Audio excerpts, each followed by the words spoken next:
생생하게 상생하며 YTN 라디오 생생경제. 안녕하세요. YTN 라디오 생생경제 김혜민입니다.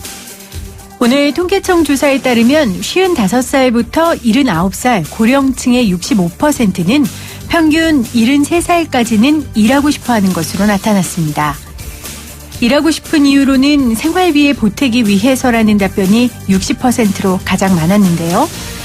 어르신들 중 연금을 받은 비율은 45.9%로 절반에 조금 못 미쳤고 월 평균 연금 수령액은 61만 원이었습니다. 어제 삼척에서 농사일을 도우러 가는 어르신들을 태운 승합차가 전복되면서 4명이 사망하는 큰 사고가 있었는데요.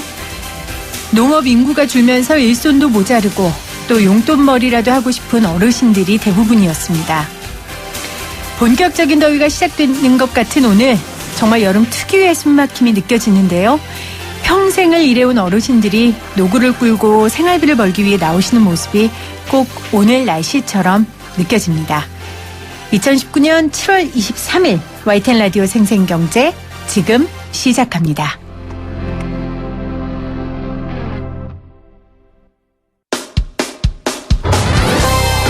생생하게 상생하며 건강한 경제방송 YTN 라디오 생생경제. 오늘 가장 뜨거운 경제 뉴스를 제일 생생하게 전해드리는 시간입니다. 연일 일본 무역 제재 관련된 소식을 생생경제뿐만 아니라 모든 언론들이 다루고 있습니다. 어제는 노노재팬의 운영자 저희가 인터뷰 보내드렸고요.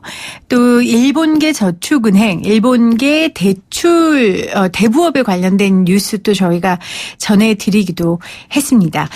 오늘은 좀 IT 쪽 이야기를 해보려고 해요. 여러분들은 외국 가서 우리나라가 정말 좋다라고 생각할 때 어떤 때세요? 저는 지하철 탈 때 그런 생각하고요. 대중교통이 우리나라만큼 이렇게 깨끗하게 잘 돼 있는 곳은 보지 못한 것 같아요. 아무리 선진국이라고 하더라도요. 그리고 또 하나는 인터넷을 마음껏 쓸 수 있을 때입니다. 정말 IT 강국이구나. 이런 생각을 하게 되는데요. 여러분들도 아마 동일한 생각을 하실 것 같습니다. 제가 너무 단순하게 IT 강국의 이점을 정의한 게 아닌가 하는 부끄러움이 좀 느껴지긴 하지만요. 아무튼 이 일본 수출 규제 때문에요. 반도체 분야의 직격탄을 맞았고요. 그래서 이 IT 강국의 지위가 흔들리지 않을까라는 우려가 점점 커지고 있습니다. 오늘 관련된 인터뷰를 저희가 나누도록 할 텐데 오늘은 이 인터뷰 나가기 전에 여러분들께 인터뷰와 관련된 퀴즈를 먼저 내드리도록 하겠습니다. 인터뷰 들으시면 답변을 얻으실 수 있을 거예요. 우물정 0945 샵 0945로 보내주시면 됩니다. 제가 지금 설명해 드린 대로 우리나라의 반도체 산업이 일본 수출 규제로 이 직격탄을 맞고 있는데 대표적인 반도체로 이것을 꼽을 수 있습니다. 삼성전자와 SK하이닉스가 세계 이것 시장의 70%를 장악할 만큼 우리가 이 반도체 선진국으로 알려져 있습니다.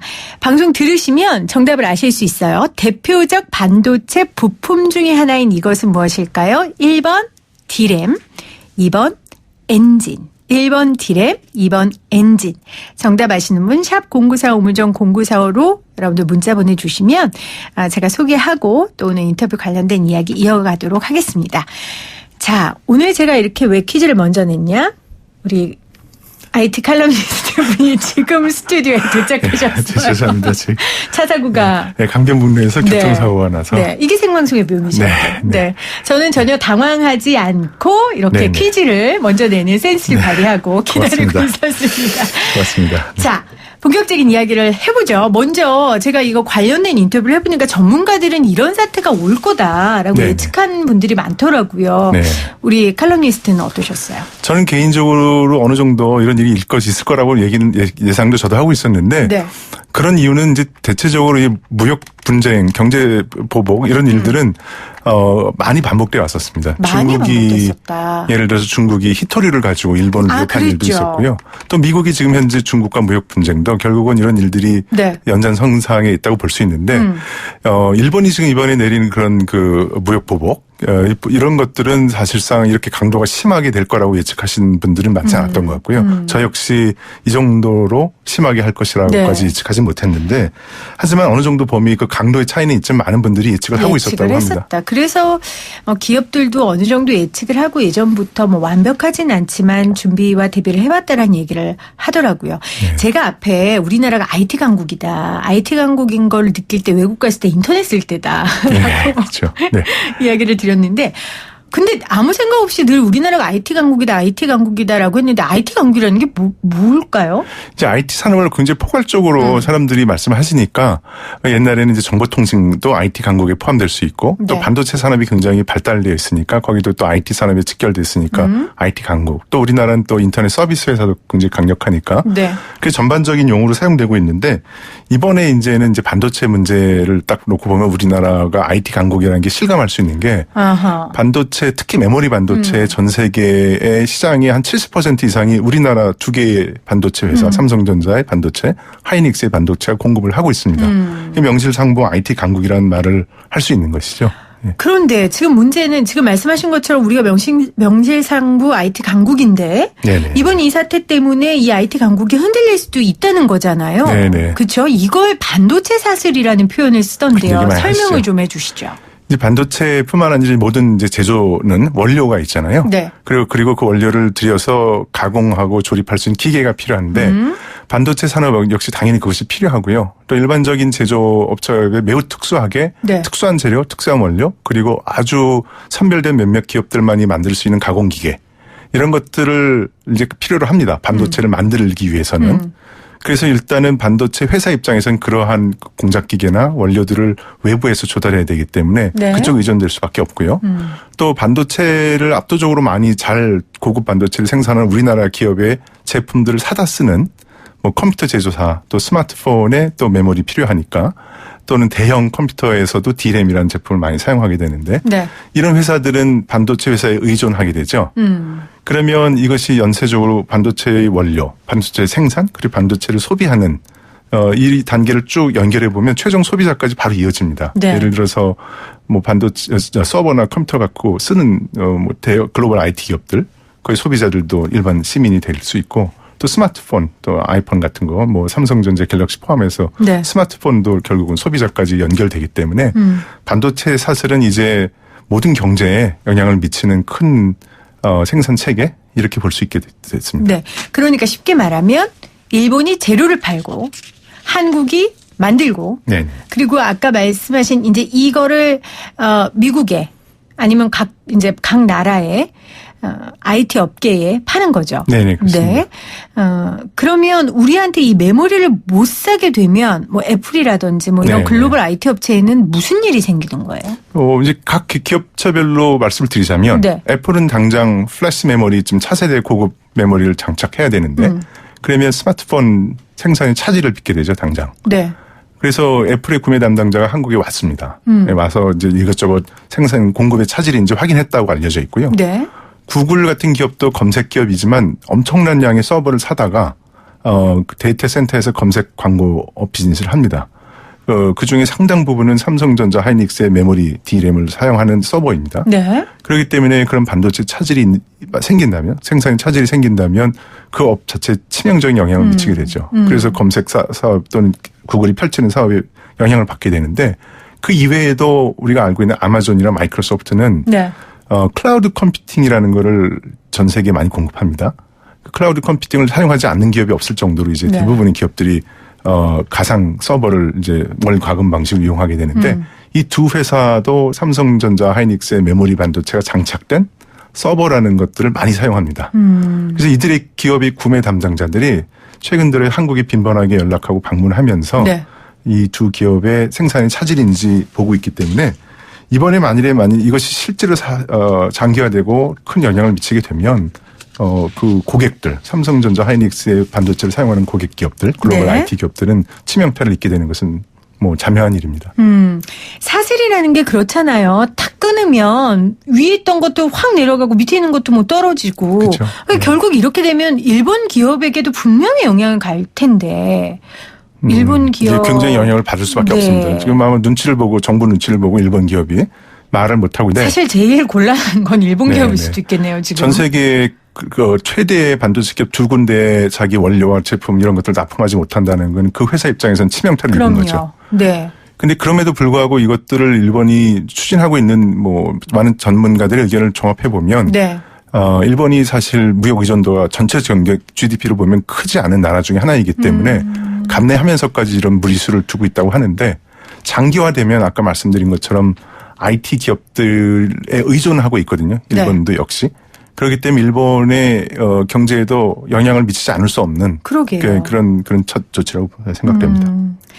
또 우리 입장에서는 지금 우리가 이제 반도체 소재를 러시아나 좀 다른 시장을 좀 다변화해야겠다 생각하는 것처럼 미국 기업도 그러면 한국 것만 사지 말고 중국산이나 실제 또 지금 중국산이 굉장히 많이 우위를 점하고 있다라는 보도도 나오고 있고요. 네. 그럴 수도 있잖아요. 저희 입장에서 그 굉장히 큰 타격 아닙니까? 근데 이제 물론 당연히 그런 생각을 가질 수도 있겠는데요. 네. 이제 반도체를 사서 쓰는 사람 입장에서는. 근데 우리나라 기업의 품질과 생산량을 따라갈 수 있는 기업이 사실상 없습니다. 중국이 많이 올라오고는 있지만 중국 역시 생산 기준이나 이런 것들이 전략 물자 수출 제한에 따라서 영향을 받고 있기 때문에 네, 우리나라만큼 따라오기에는 수년 이상의 시간이 필요합니다. 네. 그래서 이것을 즉시에 대체한다는 것은 사실상 불가능하고 한다고 하더라도 제품의 생산 주기, 다른 경쟁 기업이 삼성이나 하이닉스에 따라올 수 있는 기간을 고려하면 수년 내에 이것을 대체할 수 있다고 보는 것은 사실상 무리이고요. 그래서 굉장히 지켜보고 있다고 합니다. 네. 이 사태에 대해서. 근데 우리도 소재를 지금 뭐 당장 만드는 건 힘들어도 이번 기회를 통해서 우리가 국산화하자라고 지금 결심을 하고 결의를 하는 것처럼 중국도 그렇게 하겠죠. 그렇죠. 일본도 그렇게 네, 하고 미국도 하고 중국도 맞습니다. 그렇게 하고 네. 하겠죠. 네, 일부 언론에서도 중국이 반사이익을 얻을 거다라고 얘기하고 있는 것과 마찬가지로 우리나라 반도체 기업도 굉장히 위협을 받을 수 있는 가능성이 여전히 있습니다. 네. 그래서 이게 사슬인가 봐요. 단순히 반도체 사슬만이 아니라 이게 전 세계적인 경기에 얽혀 있는 문제잖아요. 경제에 네. 얽혀 있는. 자, 존 볼튼 백악관 국가안보보좌관이 오늘 오후에 방한을 해요. 그러면 네. 지금 사실 이것 때문에 오는 건 아니지만 이제 한일 문제에 있어서 좀 중재를 하지 않을까라는 기대를 하고 있습니다. 이제 그 이유가 앞서 말씀하신 것처럼 트럼프 대통령이 또 자기 네. 이익에 이 온 세포가 곤두 있는 사람인데 네, 네. 지금 니네 때문에 우리 미국 IT 회사 지금 손해보게 생겼어. 이렇게 생각할 거 아니에요? 그래서 좀 중재를 하지 않을까라는 이걸 기대라고 해야 할까요? 그런 예측들을 하고 있거든요. 어떻게 네. 보세요? 가능하다고 보세요? 현실적으로 보면은 직접적인 중재는 어려울 것이라고 보는 분들이 많습니다. 왜냐하면 양국 간에 둘 다 미국은 한국과 일본을 우방국으로 보고 있기 때문에 어느 네. 특정한 편을 들기는 어려울 것으로 보이고요. 단지 저희가 좀 더 높은 우리 쪽에 유리할 것으로 보고 있는 이유 중에 하나는 미국 경제에 실질적인 영향이 미치는 그 양이 상당하다고 추정하고 있기 때문에 네.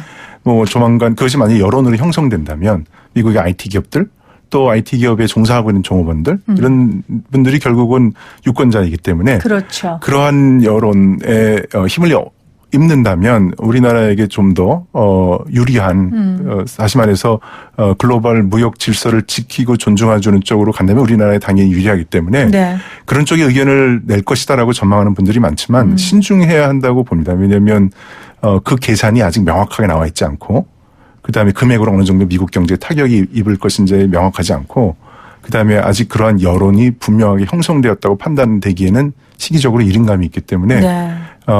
물론 이제 미국이 발빠르게 움직일 것이라고 생각됩니다. 그러한 것들이 계산이 맞춰진다면 지금 그 전까지는 신중하게 너무 그것에 의존할 수는 없고 신중하게 판단을 해야 된다고 생각합니다.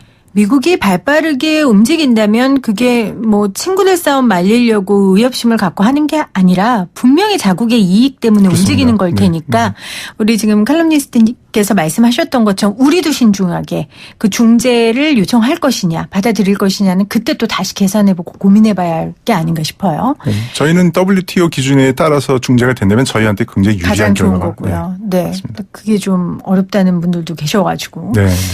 자, 오늘 이제 WTO 관련돼가지고 또 이야기들이 나오니까요. 네. 좀 저희가 자세히 살펴보고요. 오늘 생생 퀴즈를 먼저 했는데, 이게 위기가 기회라고. 네. 제가 먼저 했더니 정답을 마구 쏟아지고 있네요. 이미 많은 분들이 알고 계시군요. 네. 자, 6136님 정답 디램. 주변 국가들이 우리나라를 왜 이렇게 힘들게 하는지 나라의 힘을 키워야 합니다. 국민 한 사람 한 사람이 각자의 자리에서 맡은 일 묵묵히 하는 게 애국 아닐까요? 하셨습니다. 6877님 본인은 지금 김포경찰서에서 근무하는 경찰 실습생이시래요. 그래서 그 농촌 지역으로 노인들 어르신들이 농사일 주로 하고 있는 동네에서 지금 일하고 있다고요. 열심히 범죄 예방을 위해 순찰 돌고 있다고 문자를 보내주셨어요. 아까 전에 우리 6136님이 맡은 일 묵묵히 하는 게 애국이라고 하셨는데 네. 묵묵히 애국을 하고 계시네요. 자, 5090님 디램. 방금 버스 탔는데 기사님께서 생생경제 듣고 계셔서 반가워서 인사했더니 김 PD 시원시원해서 아주 좋아 라고 말씀하셨답니다. 애청자님이 맞으신 것 같네요. 네, 고맙습니다. 네. 2053님, 8468님, 5734님, 2672님, 4898님, 6343님, 6136님 다 오늘 새싹이신데 디램 정답 보내주셨어요. 네, 훌륭하신 청취자님들입니다. 오늘 이런 위기를 기회로 바꾸는 기회를 주셔서 감사합니다. 칼럼니스트님. 네. 자, 디램 얘기 조금만 더 해볼게요. 현재 디램 가격 추이가 그래서 궁금해요. 실질적으로 지금 가격 변동이 큽니까? 일어나고 있습니다. 네. 네. 재고 물량 소진이 몇 개월 안 남았기 때문에 이것이 장기화될 걸 대비해서 아까 말씀드렸던 대량 구매자들이 네. 물건을 이제 구입하고 있다는 이제 의견들이 많이 있고요. 사실상 이것이 하이닉스나 삼성전자의 주가에 영향을 미치고 있고 네. 특히 하이닉스의 경우에는 반도체가 주 생산 회사이기 때문에 삼성전자는 조금 생산 제품 구조가 다르죠. 그래서 거의 정비례하게 반도체 가격과 연동되어 있다라는 보도들이 많이 나오고 있습니다. 사실상 미리 대비하고 있는 거죠. 반도체 수급에 문제가 빚어질 것을 대비하는 수요들이 늘고 있어서 반도체 가격이 들썩이고 있다. 지금 현재까지 확인된 내용입니다. 우리 정부도 그렇고 대기업도 그렇고 이제는 좀 비메모리 산업을 육성해야 한다라는 목소리가 커졌었잖아요. 그 목소리의 뒤에 배경에는 이런 일을 예측했기 때문일 수도 있을까요? 비메모리 산업에 대한 육성은 아주 오래전서부터 우리나라 반도체 산업 태동기서부터 있던 일이고요. 왜냐하면 이제 메모리는 전체 반도체 산업에 상당한 볼륨은 있지만 네. 소위 그 CPU랄지 아니면 스마트폰에 들어가는 그 프로세서 같은 것들을 만드는 것이 부가가치가 높고 그다음에 거기에는 기술 의존도가 굉장히 크기 때문에 대체 불가능한 경우가 많아서 우리나라도 굉장히 오랫동안 노력을 기울여왔고 지금도 하고 있고. 네, 말씀만 근데 그렇게 필요성은 있었지만 정부가 막 이렇게 적극적으로 그리고 한 대학에서는 아예 메모리 학과를 만들겠다 할 정도는 최근 들어서잖아요. 예. 근데 제가 알기로는 한 10년 전과 비교하면 굉장히 많이 발전했습니다. 우리나라. 비메모리 산업이요? 네, 많이 발전했습니다. 네. 상대적으로 메모리 산업이 굉장히 크기 때문에 눈에 띄지는 않지만 삼성전자에서도 이미 비메모리 프로세서를 생산해서 판매하고 있고요. 하지만 이제 그거보다 훨씬 더 높여야 되는 것은 이미 메모리 분야에는 인텔이나 퀄컴 같은 강자들이 있기 때문에 그들과 경쟁하는 것이 또 하나의 큰 숙제이기 때문에 장기적인 싸움입니다. 비메모리에 대한 최근에 아주 여러 가지 좋은 연구 결과들도 나오고 있는데 기대를 많이 하고 있습니다. 네. 자, 오늘 이 주제로 모신 건 아니지만 우리 또 칼럼니스트께서 보안 전문가시기도 하시니까 오늘 사실 이 뉴스가 좀 뜨거워요. 북한이 중국 통신장비 업체인 하웨이 장비를 통해서 3G 통신망을 구축했다라는 뉴스인데요. 사실 이 미국이 하웨이를 공격할 때 이제 명분 중에 하나가 하웨이가 미국의 안보를 위협했다. 물론 지금 이건 북한이긴 하지만 그래서 이제 이 소식이 미중 간 하웨이 갈등에 뭔가 변화를 줄까? 라는 그런 궁금증을 가진 분들이 계셔서요. 어떻게 생각하세요? 이게 이제 시점이 언제냐가 사실 중요할 것 같은데요. 네. 이게 이제 예를 들어서 최근에 있었던 유엔을 통한 제재 조치나 또는 그런 것들을 위반한 경우에는 당연히 이슈가 되겠지만 3G 망이기 때문에 이게 만일에 굉장히 오래전 2013년도 이전 일이 불거진 것이라면 당장 대북 제재의 화해를 통해서 하기에는 어려운 사건이라고 봅니다. 그래서 이게 사실이 어느 정도인지 좀 더 구체적으로 파악을 해봐야 될 것이고요. 네. 화웨이에 대한 제재가 직접적인 제재는 또 화웨이의 미국 법인이 있습니다. 네. 그런 경우는 미국의 실정법을 통해서 제재가 가능하지만 또 그렇지 않은 경우에는 또 유엔을 통해서 해야 되는 여러 가지 이슈가 있기 때문에 이런 것들이 실질적으로 얼마만큼 정확하게 시점이 특정이 되는지 또는 또 어떠한 화웨이의 어떤 법인 주체가 실행을 한 건지에 따라서 미국이 선택할 수 있는 카드는 매우 다르기 때문에 네. 좀 더 지켜봐야 할 것이라고 생각됩니다. 지금 보도에 따르면 트럼프 대통령이 파악해 봐야 할 것이라고 말을 했거든요. 네. 제가 보기에는 트럼프 대통령이 이렇게 조심스럽게 얘기하면 별로 대북 제재 위반을 하지 않은 것 같아요. 아, 그래요? 네. 만약에 이거 알아보는 게 그렇게 어렵겠어요? 위반 제재 했으면 벌써 지금 난리가 났을 텐데 이렇게 말씀하시는 거 보니까 네. 이건 그럴 가능성이 높겠네요. 지극히 제 추측입니다, 여러분. 믿지는 마세요. 네, 오늘 함께해 주신 우리 한인수 IT 칼럼니스트 전문가님 감사드리고요. 저희가 또 다른 주제로 다시 한번 보시도록 하겠습니다. 고맙습니다. 네, 고맙습니다.